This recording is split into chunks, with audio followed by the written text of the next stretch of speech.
On today's show, we'll be talking about dementia and how to care for people with dementia.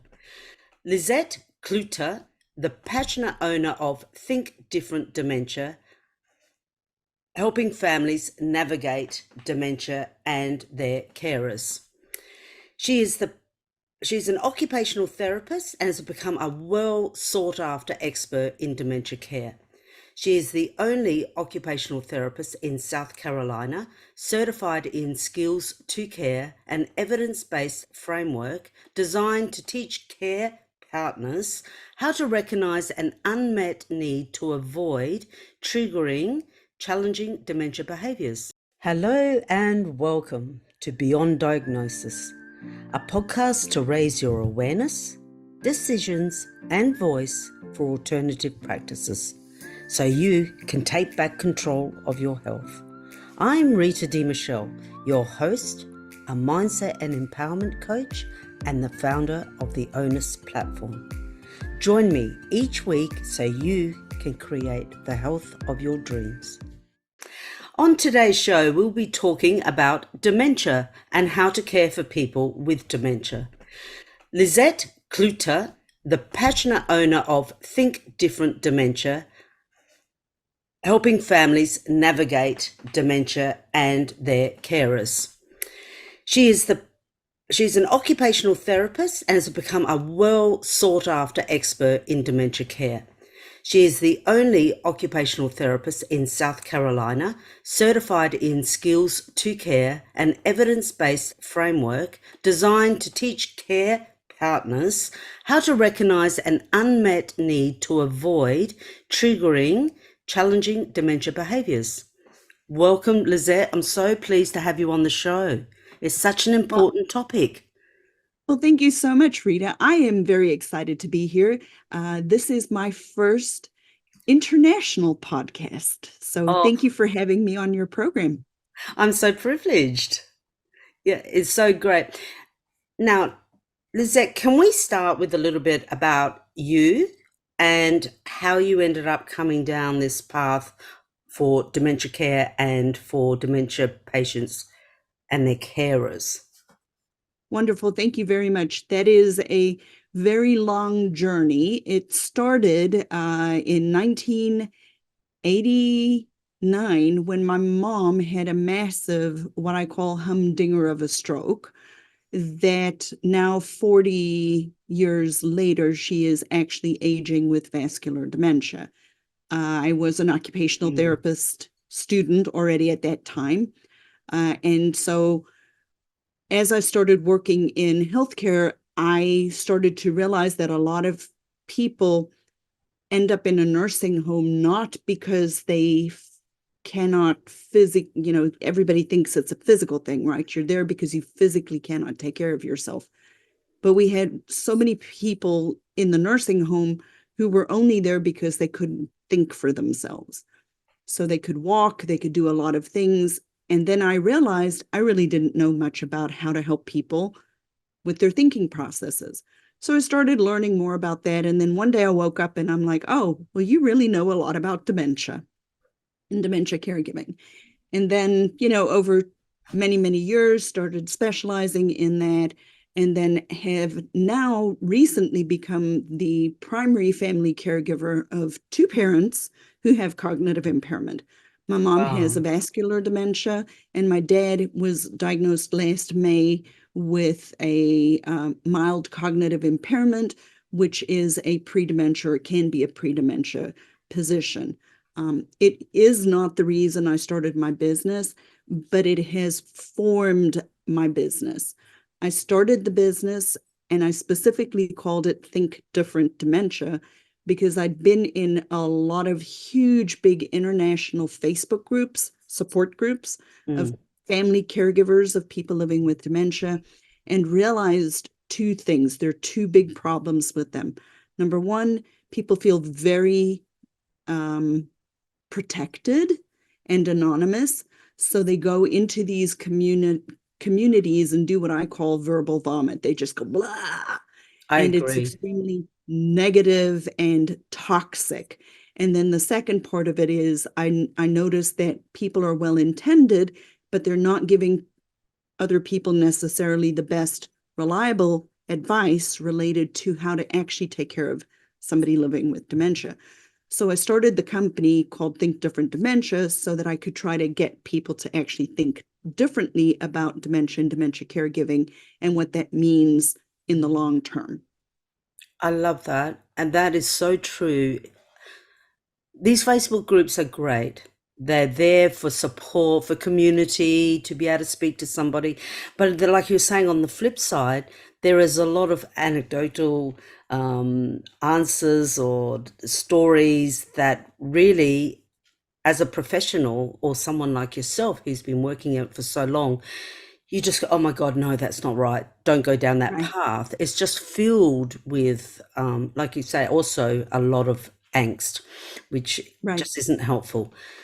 So, And the other side of it too is that I really have found one of the biggest challenges that people have is that everybody has this misconception that dementia and dementia caregiving is the worst thing that can ever happen to you.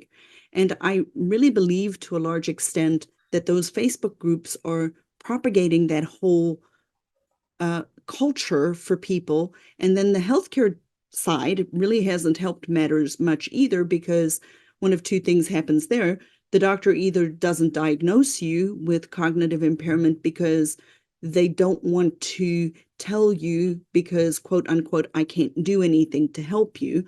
Or when you do get a diagnosis, they say, well, just go home and die. There's nothing we can do to help you. So there's this whole negative stigma related to dementia and dementia caregiving that until we start to change the narrative around that in the world, it's not going to get significantly better. that's a challenge. That's definitely challenging.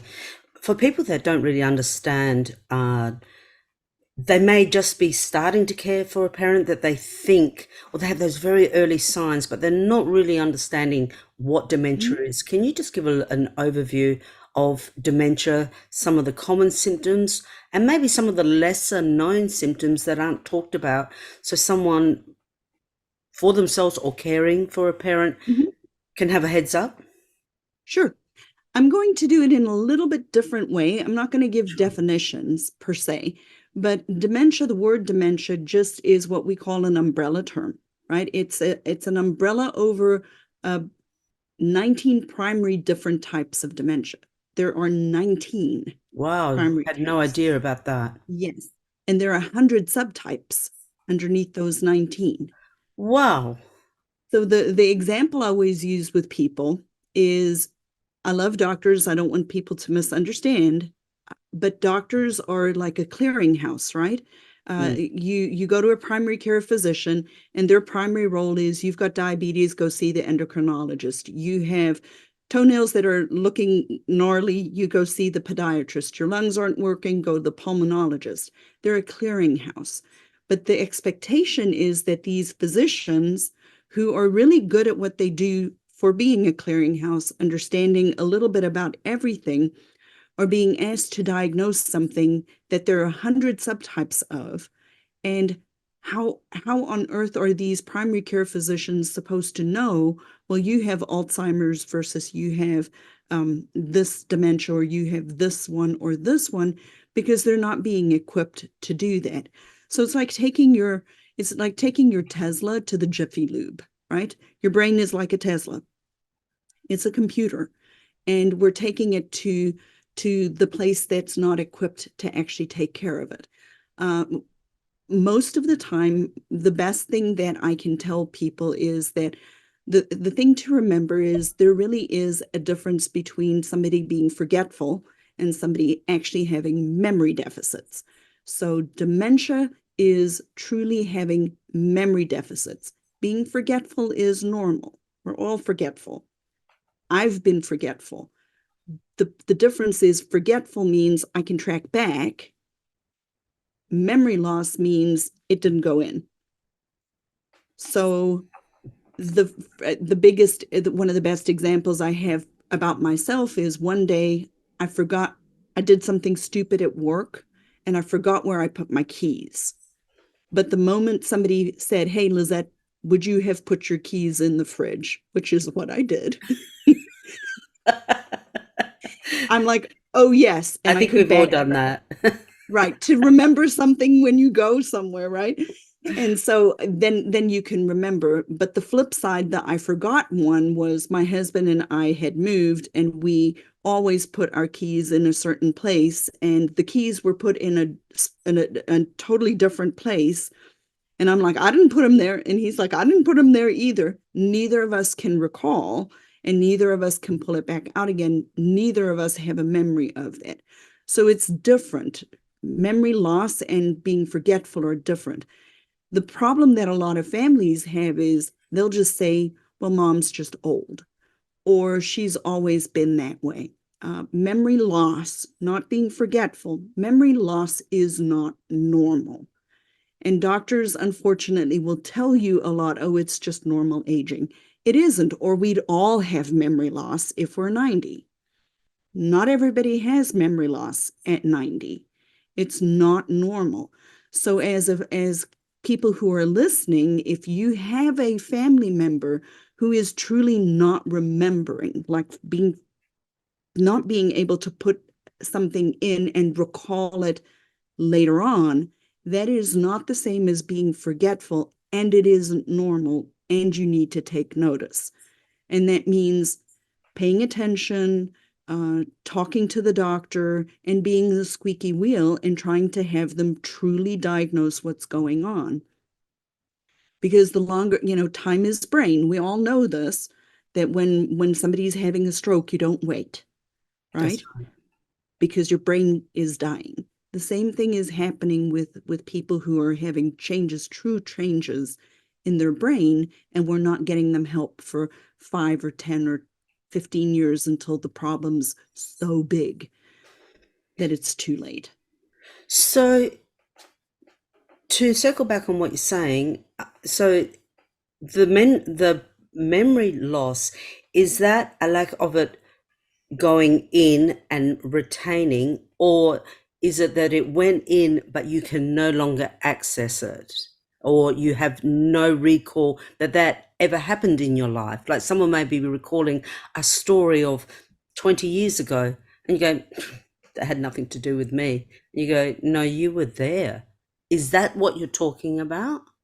So I actually think there are two things. I'm going to go with the second one first. It's very interesting. My sister and I now, I have a younger sister, about 2 years, and we had a very interesting upbringing. But we totally remember different things about certain events in our life. And I think the reason that we're remembering different things is because we had different emotional attachment to that particular event. So she's remembering one thing that she had way more emotional response Charge. Yeah. to. Yeah. I don't remember it at all because I mean, I remember the situation, but I don't remember it the way she does. I think that's a separate thing than what you're describing related to short-term memory. I want you to imagine your short-term memory is kind of like a computer, Mm, right? What do we do with the computer? We put the data in and then we hit save, right? mm. Have you ever saved something in your computer that you cannot pull out again because you forgot where you put it? Always.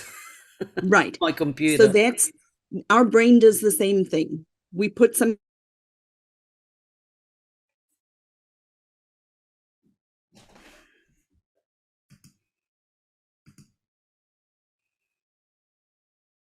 we either have trouble encoding it or putting it in, which means it's just floating around somewhere on the hard drive and I have no idea.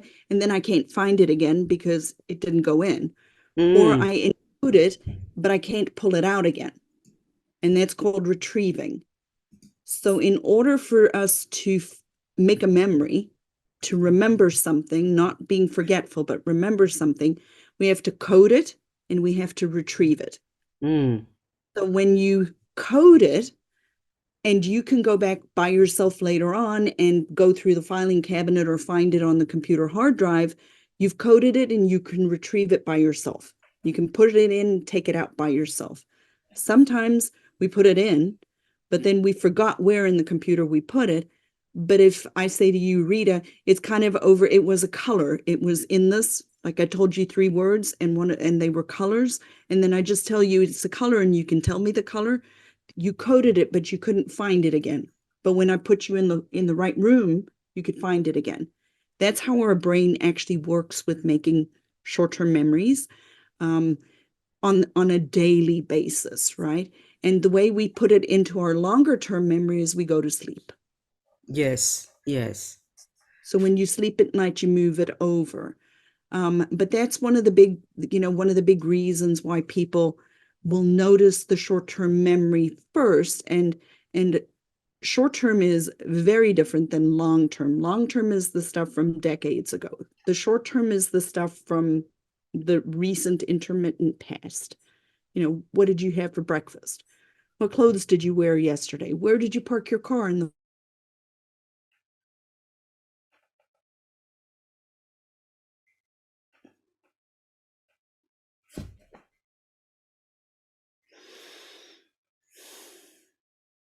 Okay.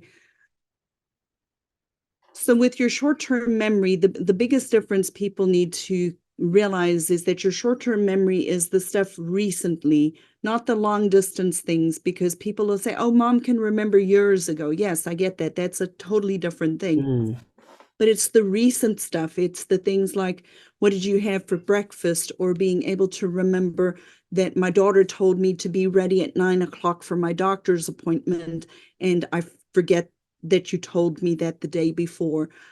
It's all the recent stuff. Or even, more evident is the person who's asking the same question within an hour over and over and over again because they forgot that they just asked you that question. That is not normal. Those things are not normal. So what I'm hearing is that people need to pay attention to these subtle Mhm. signs and Very much so. act quickly. Don't delay, Mhm. because the further you delay, the longer you delay, the further along you're going to be in this. Do you call it a disease? It's more a A condition than a disease. condition. Yeah, yeah. So yeah. So number one, act fast. Um, Right, be aware of these symptoms and don't brush them off as just every right. day. I'm tired. I feel forgetful today, because it can be dementia brewing. Right. So the biggest problem that people who are experiencing dementia themselves have is that they really sometimes don't notice it themselves. So it's really more important if you are a family member and you're noticing these things in a mom, in a dad, in a spouse, don't be the ostrich and stick your head in the sand and say, la la la, let it go away. Because yes, it can be stress. Yes, it can be they didn't sleep well. Yes, it can be all of those things. But the subtle signs of cognitive loss are sometimes evident up to 10 years ahead of time. Mm, And we've lost 10 years that we can be doing things to actually build our brain and build resilience and learn and do cognitive preventive healthy things to empower you to hopefully stave it off as long as possible. The challenge is people don't want to notice it, so they just ignore it and hope it goes away, which if it's truly cognitive loss, it's not going to go away. yes, yes. What I would really like to delve into in this next part is the mindset around being a Mhm. carer, being an ex-carer for my mother myself, and your experience as a carer for your parents. Um, Before we delve into that, can you just give a couple of little strategies or things that you think are very good if someone is starting to feel like, I just don't feel as sharp as I used to, or, Mhm. I'm just not remembering things. What are some of the early strategies that they can do? Is it word games? Is it number games? Is it changing? You may be brushing your teeth with your right hand your whole life, and suddenly you think, no, I'm going to brush my teeth with my left hand, like do a different habit. What sort of things can you recommend? So one of the best things I think people can do if you're truly interested in doing a like a brain program, I would do something like Lumosity or Brain HQ that are designed. They're subscription-based models. not very expensive, but they can truly work on all of the different things related to your cognition. So response time is important for driving. How depth perception, all of these different things that's in an easy to do place. Word games and puzzles and things like that are helpful. However, what we tend to do as humans, we go for the things that is more our passion and our love. So we will do word Mm. games if we like words when we should be doing numbers. If we like numbers, we should be doing word games, but we're going to gravitate to the thing that's our preference. That's why I like the computer-based trainings more, because it Mm. can give you, and it's fun, so I would definitely do a computer-based training to maintain your cognitive health. And I don't think it's a bad thing. I'm in my 50s. I do brain training exercises because I know that the more, it's kind of like going to the gym, right? If you work those muscles, they bulk up. Well, if you work your brain develops more wiring, and then the ability to be resilient to the changes of a process is significantly more in your favor. Yes. Yeah. Great. Great advice. Let's dive into being an advocate and being a carer Okay, for yourself and especially for a loved one. sure. What that takes, the mindset, what some of the best advice that you could give to somebody, what's the best practice. Let's have a big talk. You're very versed in this. Let's hear from you what you think is the best approach. So it boils down to there are four types of caregivers. The first one is what I call an ordinary caregiver. And what I mean by an ordinary caregiver, this is a caregiver who isn't ready and they're not prepared. And they are typically the ostrich, right? They have their head in the sand. Mom is old. Everybody gets this way. She's always been like this. I don't want to see the changes. And just kind of go around my ordinary day. The second caregiver is a person who is like an emerging or an evolving caregiver. This is a person who is starting to realize that something's wrong. They're more ready, but they're not yet prepared. So they notice things, but they're not really prepared yet to make changes, but they're getting there. So they'll start to maybe notice things. They maybe try some brain training games, or they'll maybe mention it to the doctor or their family member or whatever. The third caregiver was where I started out. And this is the reluctant caregiver. This is the caregiver who knows a heck of a lot. Like they are knowledge, they have the knowledge, they're prepared, they know everything about it, but they are not ready. Like they're like, I don't want to do this, right? I was reluctant. And then the fourth caregiver is where I'm trying to get people to go, and that's the extraordinary caregiver, where you're both prepared and you're ready. So you're ready to make the changes, you're ready to learn, you're ready to take action, and we've equipped you with the actual knowledge. Like I came into this with the knowledge base from my training as an occupational therapist. There's nothing you couldn't have told me about taking care of my dad when he got sick 2 years ago, and he came home with cognitive impairment, and all of the everything changed. I knew everything about it, but I was not ready. I was reluctant. I didn't want to do it. I was resentful. It was a terrible experience. And I'm like, finally, I stopped myself and I'm like, Lizette, what up? Why are you reacting this way? You know what to do.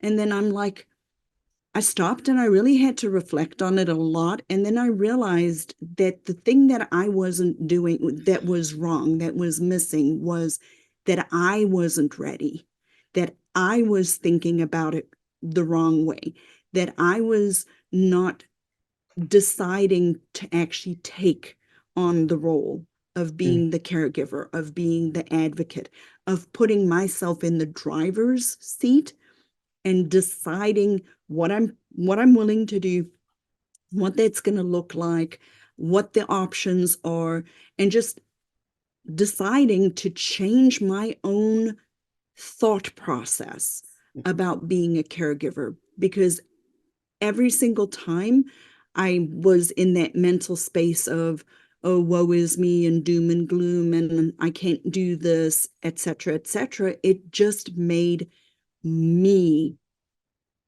stressed and burnt out and overwhelmed. And I'm like, I don't want to live like this.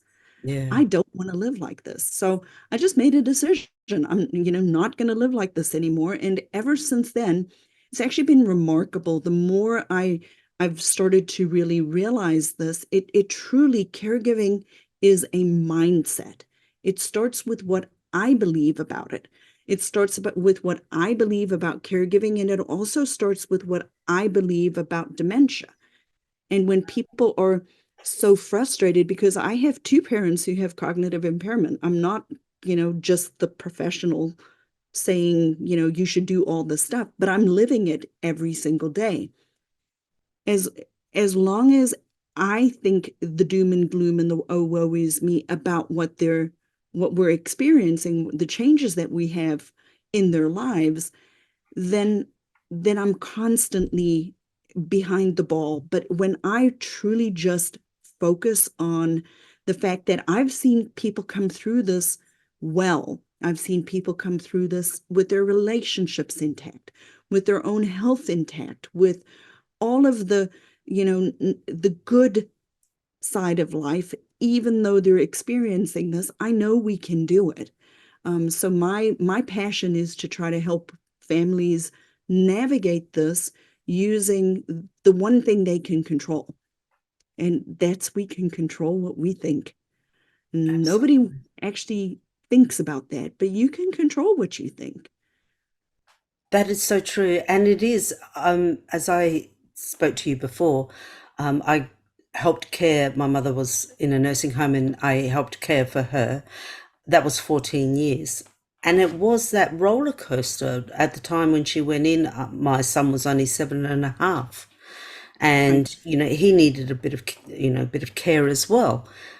So it's that you can start off that journey with, I feel so overwhelmed. I feel so burdened. I feel, I think one of the things that people do tap into is I'm in the prime of my life. Right. I have my dreams and desires. I still want to actualize. I still want to do this. I still want to travel. And I can't, because I'm dedicating so much time to a parent, caring for a parent that I was thrown into. Hmm. But like you say, when you start changing that framework, that mental framework, and you start seeing the benefit of it, the giving of it, the beauty of it, and you're of service to a Right. parent who was of service to you for so many years, that whole change is so Hmm. liberating. And I can attest that some of the uh, greatest personal growth that I've had Hmm. and mindset growth that I've had is through caring and advocating for my mother and my Exactly. son, but especially Right. for my mother being non-verbal, you have to really step up and advocate for someone who can't speak for themselves. The gifts that come out of that, I don't think people realize when they're No, first entering it. There are so many gifts that come out of a situation like this. I think the biggest difference is because whether you know it or not, you made an actual decision Mm, to do that. yes. And because you may not have made that sat down Tuesday, 5 o'clock in the afternoon, oh, I'm going to be a caregiver, but somewhere in you, you made that actual decision to take on that role and be her advocate. And that is one of the first primary things people have to do. I'll never forget, I went to a patient's house one day when I was still working in home health, and I knocked on the door. When you work in home health, you knock on the door and you kind of wait and you listen, because you don't want to be too overboard, because maybe it's an old person, they can't get fast enough, all the Mm. stuff going through my head. But this gentleman opened the door, and immediately when he opened the door, I'm like, "Ooh, we're not having a good day." You could just the stress and the everything was just palpable on him. And I'm like, "Well, I'm looking for so and so. Where is she?" The patient. And he's like, "My wife's taking her to the restroom. My wife will be here in a minute."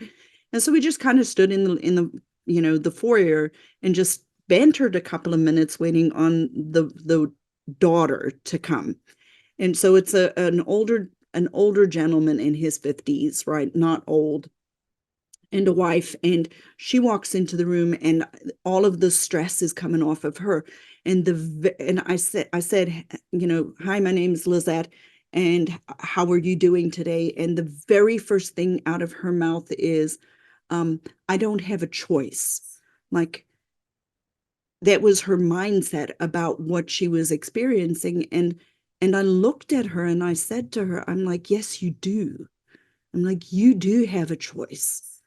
You can choose differently, and it's okay to choose differently. I'm not saying abandon your mom, I'm not saying do any of that, but you do have a choice, and you can choose today which caregiver you want to be." And then I said to her, I said, "You and your husband have to start first. You and your Mm. husband first, and then you figure out what to do with mom." Because if your husband's not on board, by the time you get through your caregiving journey, you don't have a marriage anymore. Um, Mm. you don't have your health anymore. You have to. So every person, when I start to work with them, I look at the whole picture, everything that's going on. We look at, finances play a role. If you've been abused by a parent, then I'm not going to advocate that you be their primary physical caregiver. If we can have other options, there's lots of nuances that come in. But it does start with the person who is the daughter or the wife or the sibling, whoever it is that steps up and says, "Yes, I'm going to be a caregiver." Mm. When you make that decision actively, then you can totally transform your journey. And yes, it's going to have some turbulence for sure, but life does, right? We think life is smooth sailing. It's not. I mean, I could walk. My husband had to go to the urgent care earlier today. He could have not come home this afternoon because he got hit by a car with another car. You know, Oh, I'm sorry. things happen. Mm. No, no, no, it didn't happen, but I'm saying it Oh, could have, I thought you said it did right? happen. No, no, no. I said he could. It could Oh, happen. He yes, could leave yes, home and not come home. It can happen. I could have walked to the mailbox and fell and slipped on the hill and broken a leg. Things happen, life happens. But we just expect it to be smooth sailing, but life isn't smooth sailing. We all have good days and bad days. absolutely. One of the things that I found was when you change your mindset, Hmm. you actually show up for the Yeah. person you're caring for so much better. Like, I find the type of care the person you're caring for will receive is dependent on your mindset. And Oh, for sure. if you do the work, if you step up, show up for them in the highest way possible, well, then that rubs off. What I found is people don't realize that if you're doing that for someone else, you're naturally going to start doing that for you if you haven't been Hmm. doing that.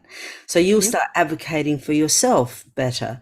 There are so many wins and positive outcomes to caring for someone else that people don't realize. That Oh, that for, was, for yeah, absolutely, for a fact. And I'll never forget when my dad was, when they first, for about 2 months, I had to move them in with me because my dad is my mom's primary caregiver because of her stroke. So yes, when he got sick and she was alone, we dealt with the crisis, and then they ended up having to come live with my husband and I for about 2 months. But right after we moved back home, we had the battle of the car mm, where I had to take the car away. And every single time I'd pull up at my mom and dad's house, and I didn't sit in the car before I actually went into the house and frame myself and say, "Okay, Your dad's going to push your buttons because he's angry. You cannot respond. You cannot respond. You just have to put a barrier up and don't respond.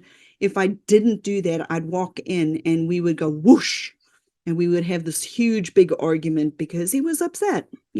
Cars are your freedom. I get that you're upset. I'm sorry, Dad. We had tests done. I'm not just taking it away. There's legitimately a reason you shouldn't be driving. But if I didn't frame myself before I went in, we would fight. Every single time I would stop before we'd go into the house and just say, Dad's going to push your buttons. Don't let him push your buttons. And I kept it in the front of my mind. We never had a fight. Mm, But I changed. I changed. I made sure that I was thinking about it. I made sure I had put myself in a position of strength. But if I didn't, and I just went in as the daughter, which is hard, I agree. It is not easy. You have to change what you do. However, you can. We can change. Humans can change. We control a lot of our mm. own thoughts, our own actions. Have you ever had a day when you got out of bed on the wrong side of the day of the bed, Too right? many. Right. And when you've had that day when you get up out of the wrong side of bed and you just keep going down that road, you have a sucky day, right? But Absolutely. sometimes you get out of bed and you get out of bed on the wrong side, and within an hour or two, the kid comes and makes you laugh or does something different or whatever, and you flip your mind, and all of a sudden the rest of the day is fine and you have a good day. It's the same principle. We control Mm, that. mm. So, yeah, you've made so many great points throughout this talk. And what I'm hearing is early detection is number Yep. one. Don't stick your head in the sand and think that this is nothing or it'll just go away, like as if I've got a cold and it's just going to go away. Mhm. Be proactive, seek out help, do something different, like engage in different type of activities Yep. that you normally wouldn't do. And the biggest one is look at our mindset, look at the way Yep. we're thinking. And if people can't do that, I mean, that's what counselors are for, that's what therapists are Right. for, that's what emotional therapists are for, is to help you do that, to Right. see things differently. Right. That's all fantastic. And what I would actually like to talk about now before we end is one of the things that is quite prevalent in being a carer, and I think this is for carers and emerging carers, Mhm. is burnout, like carer burnout Right. and boundaries. Like Yes. how would someone go about putting those boundaries in place if they haven't been there from the start? How do they have that conversation? How do they do that themselves to try and mitigate the burnout? That it is a real thing. Burnout comes. I Right. felt burnout. We all do when you're caring for someone else and you've got life going on as well. So one of the best things that I have started to realize with the evidence-based strategies and things that I've been researching and putting together the group program that I've started to put together is that you cannot do this alone. It's coaching, dementia coaching. I know, yes, earlier last week or a couple of weeks ago, you had a life coach on. Coaching in and of itself is not the same as like a therapist going like not an OT or a PT, but a psychotherapist or whatever, but putting strategies and people around you to help you and then using ways to actually use the evidence and the evidence-based practices to actually track your stress levels so that you can see where it's changing and which there are 5 or 6 different sectors or buckets that people's stress could be. It could be financial, it could be relational, it could be skills, right? But what do we say? Oh, I'm stressed. We don't, everything, when everything is bad, everything is bad. But if you have a way of tracking it and really looking at it, you start to find, oh, all of my stress is in this bucket. It's not everything. I got to fix this one. I Mm, need to fix this bucket. Burnout, yes, is a real thing. The reason burnout, I believe, is such a big thing for family caregivers is I want you to think about the analogy of a frog that gets put in cold water, right? On a stove. Most of us have heard the story. Caregiving is a lot like that because typically when we become a caregiver, other than like a car accident or a stroke or something that's a sudden event, we become a caregiver slowly over time. Like the frog in cold water, the heat is turning up, but I'm still able to cope. And so humans are extremely adaptable. My husband is having trouble, so I adapt over here, or my mom's having trouble, so I adapt over there, or even worse, I don't identify myself as a caregiver because I just haven't thought about it. But if you're helping somebody with their groceries, putting on their shoes, doing the laundry, doing the yard, picking up medication, calling to check on them, any of those things, you're a caregiver, whether you think about it as being a caregiver or not. You have a baby, you become a caregiver. We just call them mom. We don't call mm, them a caregiver, right? But it's so slow. We adapt, we adapt, we adapt, we adapt. And then one day, life and everything, we just boil over. And then mm, we turn into the boiled frog because we didn't recognize it and we didn't start doing active things earlier on. Like you said, putting up boundaries. I can't change my sibling if my sibling doesn't want to help me. I can only change how I think about my sibling not helping me. If I if I think the whole entire time my sibling should be helping me and I'm resentful, mm. but understand my sibling can decide not to be a caregiver.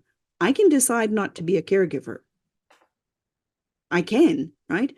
My parents would be toast, and that would be okay if I didn't want to be the caregiver. But just being able to say to yourself, okay, I don't like that my sibling doesn't want to help me, but there's nothing I can do about that. I can only change how I think about that. So I choose not to go down that line because it's not helpful. What can Yes. I control? I can only control me and how I respond. Can't control anything else. Absolutely. And I So, guess putting those boundaries in place is mhm, also time framing, sometimes time framing those yes, boundaries, like saying to siblings who can help, I can help you in this time frame every exactly. day or 3 times a week or whatever, and feeling that that's okay. It's And okay. it is okay. It Mm, is okay. And everybody, what people often say is, they don't have a choice because because their choices are limited or they're not ideal.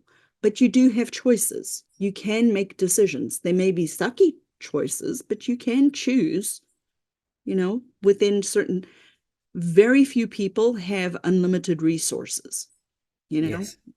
We have to make decisions within the resources that we have.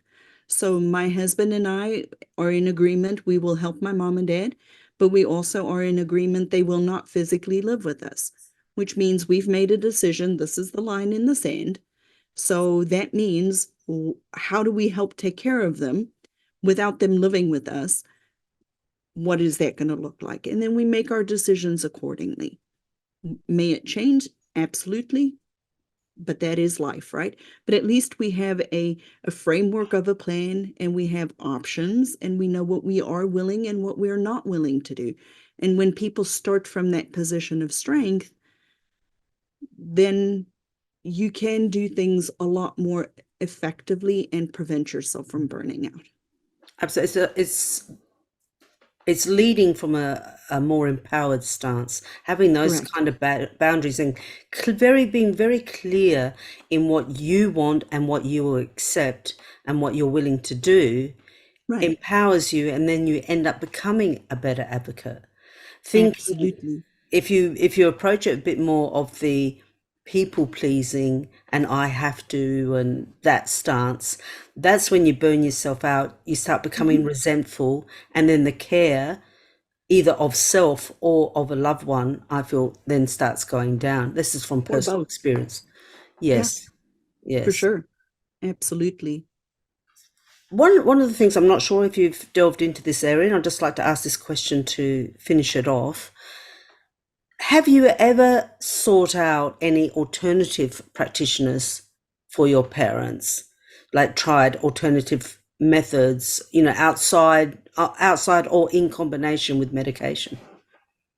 That I think that is a really good question. No, not for my parents, not because I'm not willing, but Mm. because they're not willing. Oh, that's interesting. So I would be very, very keen. I have private clients who have done the Bredesen protocol that have done well with it. I have had a client who has done stem cell transplantation that has Wow. done phenomenally well. I'm a strong proponent that we can control a lot of our cognitive resiliency through lifestyle and diet and supplementation. Am I entirely to the point where I'm not educated in that way enough to say for sure it can totally stave it off? But I think that I want to, since I've taken over my parents' healthcare, I have snuck in some vitamins and things that they weren't getting before, vitamin D and vitamin B and Mm, B complexes and things like that. yeah, Um, so for sure, I think it makes a tremendous big difference, but they aren't willing.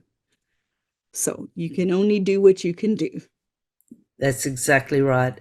And that's a perfect way to end the show, this Right. session. But It for is your so true. listeners, like Sorry? for holistic medicine, I think is a vastly underrated uh, one of the, I don't know, do you know Dale Bredesen? Have you read his book? I actually don't. No. So Dale Bredesen is a neurologist who wrote a book called The End of Alzheimer's, and he is a functional neurologist. And he has the Bredesen protocol, and he does blood work, and he has determined that there are up to, if not more than 36 contributing factors to potentially Alzheimer's and cognitive loss. And that's one of the reasons why medication is not as efficient, because medication plugs one of the 36 holes, not 36 of the 36 holes. Um, Exactly. Diet and exercise and toxicity and stress and vitamin deficiencies or nutritional deficiencies, all of these things contribute. And so the more of these holes we can plug, the better we can prevent cognitive loss. Absolutely. I'm a huge proponent for functional medicine, Me functional too. blood work, having a look at the root cause. That's actually the basis to Absolutely. this podcast, is Yes. informing people and making them aware of what else is available to get down to that root cause, and not just, I find medication can be very useful and very much in need in It the plays a role. it plays a role. It plays a role. Thank you. Yes. That's the word I was looking for. It plays a role. But we don't want to keep symptom stroking. We don't want to just keep stroking No. the symptoms with the medication, just keeping them at bay. If we can possibly find what is the reason behind why you Yep. have or are developing dementia or Alzheimer's, or Absolutely. And I will tell you, I think that's the missing link. Like truly, I do that too. is the missing link. People believe, I'll use a UTI, a urinary tract infection. A urinary tract infection, you go, they culture it, they say it's sensitive to this antibiotic, you get the antibiotic. It's a Mm, monotherapy. You take your pill and the UTI goes away, right? People are looking at dementia and cognitive impairment and the 100 different types of dementia, that one pill is going to do the same thing. That is an unrealistic expectation. absolutely. um, It's there is multi-dimensional. It's it's not. multi. Yep. It's yeah.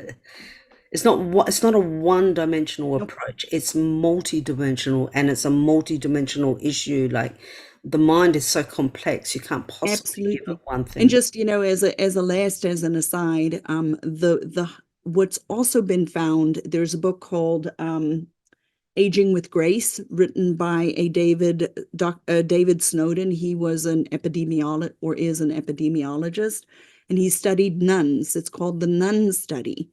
And what they also found in this nun study is that there are people, like when you would look at them and you would talk to them, they had no overt signs of Alzheimer's. Mm, But when they died, and they did this with the nuns, and they studied their brains, they had obvious Alzheimer's disease on in the brain, but you could not tell it. And so they studied these nuns for over 40 years, because it took out all of the other factors. They all ate the same stuff, they lived in the same environment, everything was similar. But some things that were different: education. Like, mm. some of the nuns went and got higher education. Um, the years that they were growing up, the environments they grew up. But what they found is education can stave off, to a large extent, the ravages of the changes in the brain. There are two camps. Alzheimer's is caused by, on the medical model side, the plaques and tangles cause Alzheimer's, et cetera, et cetera. And then you have the other camp, which is where I lean more towards, that it is our body's natural response to everything that's going on around us. The environment, the lack of nutrition, Yeah, the basis, the groundwork, what you were just saying, and that the plaques and tangles are our body's response to try to protect it from what's coming in. I So love two. that. Yeah. I'm Yeah, I there could with go on you. forever. I'm in your camp on that one. We could Yes. go on forever. We might need to actually do part two to this because it is such a broad and interesting area Yes. of, and I think definitely dementia, Alzheimer's, and anything to do with the mind and the brain, which is such a trending thing now. Everyone Mhm. seems to be talking about the brain, is really front of mind for so many people, and especially No people. pun intended. No, no, no pun intended, exactly. And yeah, especially for people who have aging parents and Right. feel that, oh my God, I am actually going to be a carer soon, and just don't know what to do. So that's why I encourage everybody to connect with Lizette, with her. All her details will be in the show notes. You've got your Think Different Dementia program, which is that a program? Is that an online program? So the online program is, it's had a lot of different names, but if it's a group coaching program that I have for people, right? It's called the Complete Dementia Care Academy, and that includes everything that a person would need to try to help take care of somebody with cognitive impairment. The best place for people to go, if they do have a loved one who has dementia, is to listen to my podcast. It's called Dementia Caregiving for Families. It's specifically focused and tailored for family caregiving. We talk a lot about mindset. I talk a lot about the skills, and I talk a lot about what dementia is and what dementia isn't. They'll get to know my sense of humor. Um, they'll get to understand who I am and where I'm coming from before if they want to get to know me, that's probably the best place. The other place people can get to know me a little bit better is I do a free workshop every month. It's called Dementia Caregiving Made Easy, for where I teach people 3 tips and tricks for what is known in the world as challenging behaviors, or the unmet Mm, needs. mm. Um, so those are two avenues for people just to kind of get to know me a little bit better and hear what it is that I have to offer and how I can help them. That's fantastic. All of those links will be in the show notes. So, Lizette, oh my God, it was such a pleasure speaking to you today and finding out about your journey with your parents and what you're doing and how you're helping people. It's so needed in the world. Thank you so much. Thank you so much for having me. This was lots of fun. It was. I enjoyed it. Thank you. I would love to know, what was the biggest insight or aha moment you got from this interview? So you can now speak up, take action, and make informed decisions for your health. And if you like this episode, get instant access to your free ebook, Alternative Wisdom, Taking Back Control of Your Health, at life-onus.com.